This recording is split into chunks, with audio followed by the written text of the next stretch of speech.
সম্মানিত দর্শক, আমার বিশ্বাস আপনারা সকলেই বরাবরের মতো অনেক বেশি ভালো আছেন এবং আমিও বরাবরের মতোই আপনাদের কাছে নতুন একটা ভিডিও নিয়ে হাজির হয়ে গেছি। যে ভিডিওতে আপনি দেখতে পাবেন আমি নতুন বই নিয়ে আসলে সাধারণত বিগত কয়েক বছরের মধ্যে আপনাদের সামনে আমার পার্সেলগুলো আনবক্সিং করার চেষ্টা করি, বিশেষ করে ক্যামেরাতে। তো আজকেও সেরকমই আমার কাছে একটা পার্সেল আসছে, আমি এটাই আপনাদের সামনে আনবক্সিং করে দেখানোর চেষ্টা করব এবং আমি আপনাদেরকে অবশ্যই বলবো যে আমার এখানে কোন কোন বইগুলো রয়েছে।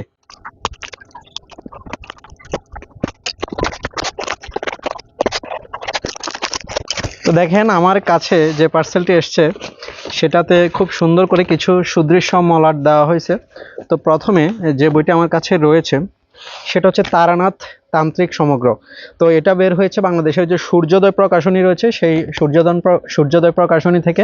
এটাতে হচ্ছে আমাদের বিভূতিভূষণ বন্দ্যোপাধ্যায় কয়েকটা গল্প লিখে গিয়েছেন এবং পরবর্তীতে এটা সম্ভবত কমপ্লিট করেন নাই, পরবর্তীতে ওনার ছেলে যার নাম হচ্ছে তারাদাস, হ্যাঁ তারাদাস বন্দ্যোপাধ্যায়, উনি হচ্ছে বাকি গল্পগুলো আসলে লিখে শেষ করেছিলেন।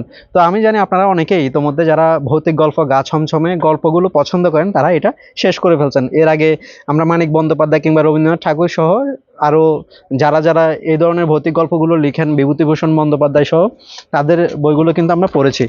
তো সেগুলোরও রিভিউ দিয়েছি, আমাদের চ্যানেলে রয়েছে। এরপর আমার কাছে দুইটা বুকমার্ক রয়েছে, সুন্দর, কোয়ালিটি খুব লেস হলো কিন্তু দেখতে খুবই দৃষ্টিনন্দন। এরপর আমার কাছে যে বইগুলো আসছে সবগুলোকে আমি যদি বের করি, এই যে দেখেন নাথিং ইনসাইড দ্য বক্স। এরপর আমাদেরকে খুব সুন্দর নান্দনিক র্যাপিং কাগজে করে কিন্তু এগুলো বাইন্ডিং করে পাঠানো হয়েছে। তো আমি এগুলো ছিঁড়ে ফেলার চেষ্টা করি।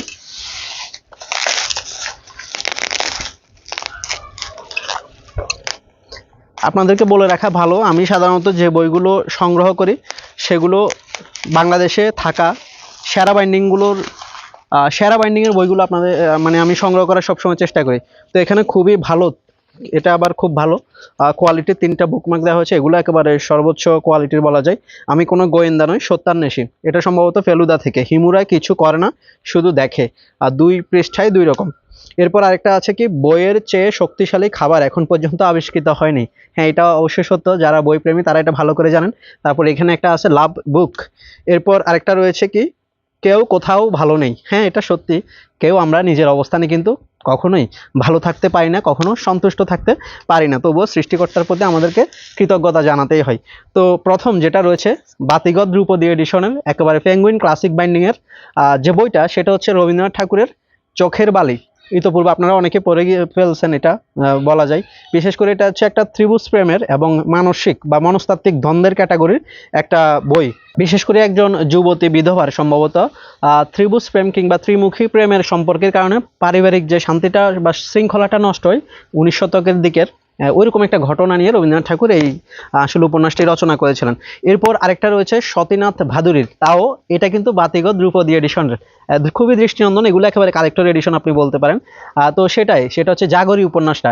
আমি যতটুকু জানি এটা হচ্ছে একটা রাজনৈতিক ক্যাটাগরি উপন্যাস। বিশেষ করে 1942 সালে যে ভারত ছাড়ো আন্দোলন হয়েছিল সেটার পটভূমিতে আসলে সত্যনাথ ভাদুরী এটা লিখেছেন। তো আমি পড়ি না, এগুলো পরে আপনাদের সামনে অবশ্যই রিভিউ করব।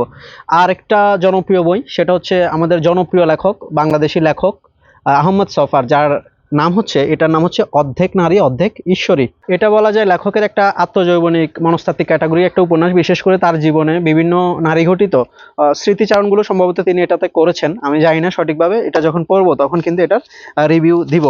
এরপর আমার কাছে যে বইটি রয়েছে সেই বইটি হচ্ছে আহমদ ছফার, জনপ্রিয় লেখক আহমদ ছফারই আরেকটা বই, সেটা হচ্ছে সূর্য তুমি সাথী তুমি। এটি 1967 সালে সর্বপ্রথম প্রকাশিত হয় এবং আহমদ ছফার এটা হচ্ছে সর্বপ্রথম লিখিত উপন্যাস, যেটা তিনি অসাম্প্রদায়িক চেতনার মাধ্যমে আসলে গ্রামীণ পরিবেশের পটভূমিতে তিনি এটা রচনা করেন।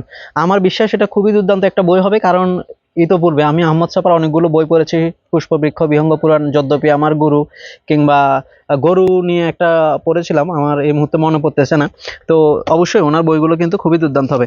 এরপর আরেকটা রয়েছে, সেটা হচ্ছে বাংলাদেশের বাতিঘর প্রকাশনী থেকে প্রকাশিত হয়েছে সুহান রিজওয়ানের। সেটা হচ্ছে সাক্ষী ছিল শিরস্ত্রাণ। এটা হচ্ছে বাংলাদেশের প্রথম প্রধানমন্ত্রী তাজউদ্দিন আহমেদের আসলে সকল ঘটনাবলী নিয়ে লিখিত, মুক্তিযুদ্ধের পূর্ববর্তী সময় এবং মুক্তিযুদ্ধ পরবর্তী সময়ের সকল রাজনৈতিক বিষয়বস্তু কিন্তু এখানে উঠে এসেছে, যার মাধ্যমে আমরা একজন তাজউদ্দিন আহমেদকেও কিন্তু খুবই ভালোভাবে কিন্তু বিচার করতে পারবো। আর এরপর রয়েছে দেশভাগ সিরিজ, যেটা হচ্ছে যে তৎকালীন ভারতীয় উপমহাদেশ ভাগ হয়েছিল না ভারত পাকিস্তান নামে, সেটা নিয়ে একটা সিরিজ, যেটা হচ্ছে একটা ট্র্যাক্টালজি, যেটার মধ্যে 4টা খণ্ড রয়েছে। প্রথম খণ্ডটা হচ্ছে নীলকণ্ঠ পাখির খোঁজে, দ্বিতীয়টা সম্ভবত মানুষের ঘরবাড়ি, দ্বিতীয়টা হচ্ছে মানুষের ঘরবাড়ি, নীলকণ্ঠ পাখির খোঁজে মানুষের ঘরবাড়ি। এরপর রয়েছে অলৌকিক জলযান, এরপর রয়েছে অলৌকিক জলযান, এবং সর্বশেষ যে খণ্ডটা সেটা হচ্ছে অনেক বড় খণ্ড, সেটা হচ্ছে ঈশ্বরের বাগান। ঈশ্বরের বাগান, এইটা হচ্ছে অতীন বন্দ্যোপাধ্যায় লিখিত আর কি দেশভাগ সিরিজ। তবে অতীন বন্দ্যোপাধ্যায়ের ইতোপূর্বে আমি কোনো বই পড়িনি, এটাই সর্বপ্রথম আসলে বই যেটা খুবই জনপ্রিয় বাংলা সাহিত্যে। তো আমি জনপ্রিয়তা দেখেই মূলত এই 4খানা বই কিন্তু সংগ্রহ করেছি। আমার বিশ্বাস এটা অবশ্যই দুর্দান্ত হবে, এবং পরে আপনাদের সামনে আমি প্রত্যেকটা খণ্ড নিয়ে ইন্ডিভিজুয়ালি আলোচনা করবো, এবং পারলে কম্বাইন করে আরেকটা ভিডিও বানানোর চেষ্টা করব। আচ্ছা, এরপর আমার কাছে যে বইগুলো রয়েছে সেটা হচ্ছে শ্রদ্ধেয় লেখক, আরেকজন জনপ্রিয় লেখক বাংলা সাহিত্যের, সেটা হচ্ছে হুমায়ুন আজাদের, যিনি কিন্তু একজন নাস্তিক হিসাবে সবচেয়ে বেশি আমাদের বাংলাদেশে আমার মনে হয় পরিচিত। ইতোপূর্বে ওনার আমি নারী উপন্যাসটা পড়েছি, এছাড়া পড়েছি কত নদী সরোবর বা বাংলা সাহিত্যের জীবনী, তারপর হচ্ছে লাল নীল দীপাবলি, যেটা হচ্ছে বাংলা ভাষার জীবনী সম্ভবত। বাংলা সাহিত্যের জীবনী হচ্ছে লাল নীল দীপাবলি, আর কত নদী সরোবর হচ্ছে বাংলা ভাষার জীবনী বা বাংলা ভাষার ইতিবৃত্ত নামে সম্ভবত একটা বই। আর আজকে রয়েছে 56,000 বর্গমাইল, এটা সম্ভবত 1994 কি 96 সালে সর্বপ্রথম প্রকাশিত হয়েছে, যেটা হচ্ছে বাংলাদেশের স্বাধীনতা পরবর্তী সময়ে বিভিন্ন হতাশাজনক বিষয়গুলো সম্ভবত এখানে উঠে এসেছে, যে সারা বাংলায় আসলে কি ধরনের পরিস্থিতি তৈরি হয়েছে। তো অনেকের কাছে তিনি একজন নাস্তিক লেখক, তবে আমার কাছে মনে হয় তিনি নিরপেক্ষতার দিক থেকেও কিন্তু কম নয়, ওই জন্যই আমি মূলত এটা সংগ্রহ করেছি। এরপর আমার কাছে বাংলা সাহিত্যের অন্যতম জনপ্রিয় আরেকটা উপন্যাস রয়েছে, সেটাও হচ্ছে জনপ্রিয় লেখক আহমদ ছফার, খুবই ছোট একটা বই, যেটার পৃষ্ঠা সংখ্যাই সম্ভবত আপনার কত 70 থেকে 75 পৃষ্ঠা, যেটা হচ্ছে মরণ বিলাস। বাংলা সাহিত্যের অত্যন্ত দুর্দান্ত এবং সবচেয়ে জনপ্রিয় বইগুলোর একটা হচ্ছে এই মরণ বিলাস, যেখানে দেখা যায় একজন মৃত্যু পথযাত্রী মন্ত্রীর তার জীবনের বিভিন্ন ঘটনাবলী নিয়ে, এবং শেষে তার যে মনস্তাত্ত্বিক দ্বন্দ্ব কিংবা মনস্তাত্ত্বিক চিন্তা ভাবনা, সেগুলো সম্ভবত এখানে উঠে আসে। সম্পূর্ণ পড়িনি কখনো, পরে অবশ্যই আপনাদের সামনে রিভিউ দিব। এরপর আরেকটা উপন্যাস রয়েছে, সেটা হচ্ছে তাও জনপ্রিয় লেখক হুমায়ুন আজাদের, যেটা হচ্ছে ফাকসার জমিন বাদ। তো এটা অনেক এটা নিয়ে অনেক বেশি ক্রিটিসাইজ করা হয়েছে বাংলা সাহিত্যে এই বইটাকে, আমার মনে হয় আর কি। তো আমি জানি না এই বইটার মধ্যে কি রয়েছে, আমি আদৌ আসলে এই বইটা নিয়ে কোনোভাবে অবগত নয়। এটা 2004 সালে প্রকাশিত হয়েছে, শুধু এতটুকু জানি, এবং এটাতে সম্ভবত মৌলবাদের বিভিন্ন বিষয়গুলো নিয়ে আলোচনা করা হয়েছে, অতটুকুই জানি। তবে এটা নিয়ে বিস্তারিত পড়তে চাই, পরে অবশ্যই আপনাদের সামনে রিভিউ করবো। আপনারা কারাই বইটা পড়েছেন চাইলে কমেন্ট বক্সে কিন্তু আমাকে অবশ্যই জানাতে পারেন। আচ্ছা, আমার সবগুলো বই তো দেখানো শেষ, তো আমার কাছে যে বইগুলো রয়েছে সেটা হচ্ছে পাকসার জমিনবাদ, মরণ বিলাস, তারপরে রয়েছে 56,000 বর্গমাইল, সাক্ষী ছিল শিরস্ত্রাণ, তারপর আছে সূর্য তুমি সাথী, তারপর অর্ধেক নারী অর্ধেক ঈশ্বরী, এরপর রয়েছে আপনার যে দেশভাগ সিরিজ সেটা রয়েছে। তাহলে মোট কয়টা বই হলো? 1 2 3 4 5 6 6 4 10 খানা।